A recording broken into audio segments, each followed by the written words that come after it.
Every night I'd hear footsteps coming up my stairs. I was 10 years old. I'm like, who is that? I knew that everyone was asleep. Everyone was upstairs. And I thought someone was coming into my house. I thought someone was breaking in. I was so sure that I was hearing these footsteps and didn't know what it was. I was scared. He had a heavy step. It was like a creepy, like, you know, it wasn't like a little like kid, or it was like an old man, like, and it just didn't feel like it was normal.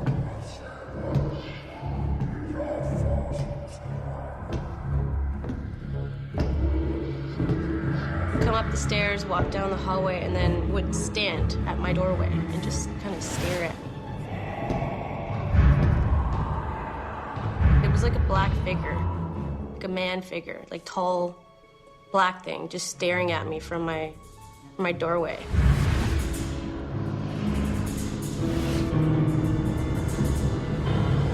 I don't know. I don't think my mind wanted to see it. I think I was so scared that I didn't want to really see what it looked like. It wouldn't come in my room. It would just kind of stare at me. And then I would close my eyes and really hope that it would go away. I wouldn't get out of my bed. There was no way. And then it would walk back down the stairs. And it'd come back up the stairs, stare at me again.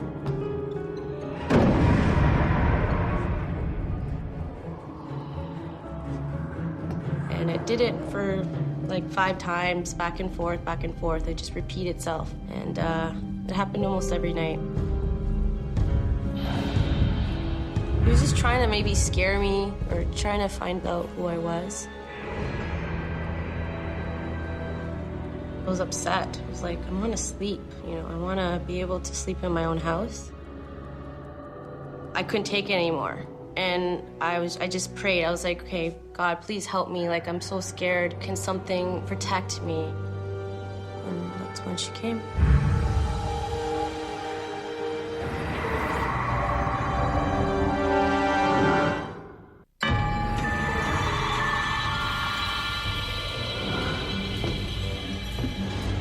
I remember praying in my bed and hoping for something to help me, to give me some courage to deal with what was going on, because no one could help me out. Like, I told my dad what happened. He's just like, it's the house, it's because it's old. But it was more than that. When you can't sleep at night because you think someone's walking up your stairs, it's not the house making that noise, it's something else. I was tired of not sleeping at night and hearing this man or whatever it was, his spirit coming up and down my stairs. I called upon, like, anything, like, just to help me. Like, I was so scared. I just didn't know what it was. That's when she appeared in the corner of my room.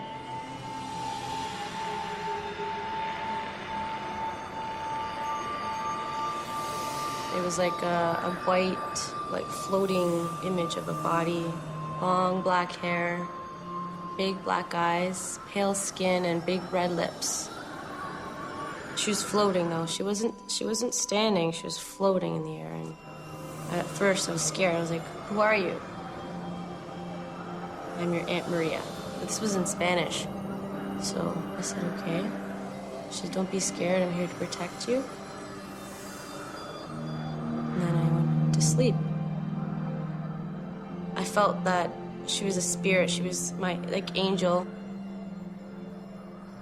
Yeah, it was comforting when she came. I felt at ease. I felt safe. It was a different, whole, like, opposite feeling from having that thing walking up my stairs and feeling scared and not knowing what it is, and the soothing voice too it was comforting.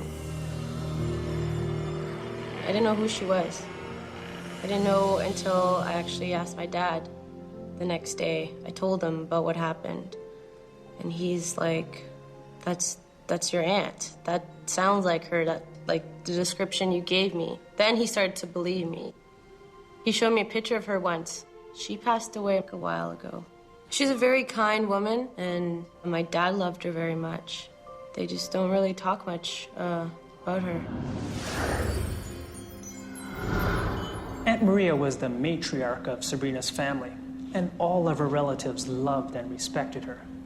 She died in Chile long before Sabrina was born. Nonetheless, Sabrina feels her aunt was with her throughout her childhood.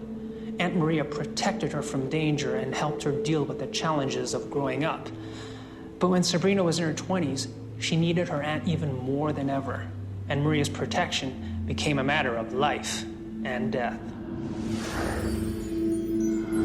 I was at a nightclub. It was like an after-hours nightclub. And we were just hanging out, having some fun, and then the door gets kicked open, and these two guys are fighting. And I don't really like to, break up fight. I just don't like to see them. I don't like confrontations or anything, and I kind of wanted to be like, hey guys, stop, relax. But something told me, Sabrina, move. Don't stand there, get out of the way. So, literally 2 seconds, I move, I stepped out, the guy pulled a gun and shoots him in the stomach. So I would have been right in the middle of that. I would have been dead. I wouldn't be able to tell you my story, She has my back, which is cool.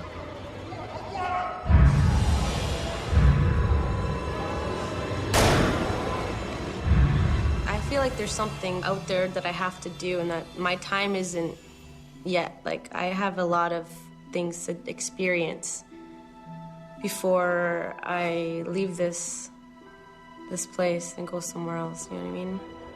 So I feel like she's helping me through the tough times. It's a gift, knowing that you looked after. I think that she really loves me. She wants to know that I'm okay, wants to make sure that I'm safe. She's like a friend, a good friend that you rely on. It's like a big hug, a nice warm hug, but in my head. I don't know if that makes any sense, but it's like she's there, and she's helping me and protecting me, and it feels good. I most definitely believe that everyone's angel's always gonna be with them. They're your guardian angel. They're gonna be with you for your whole life.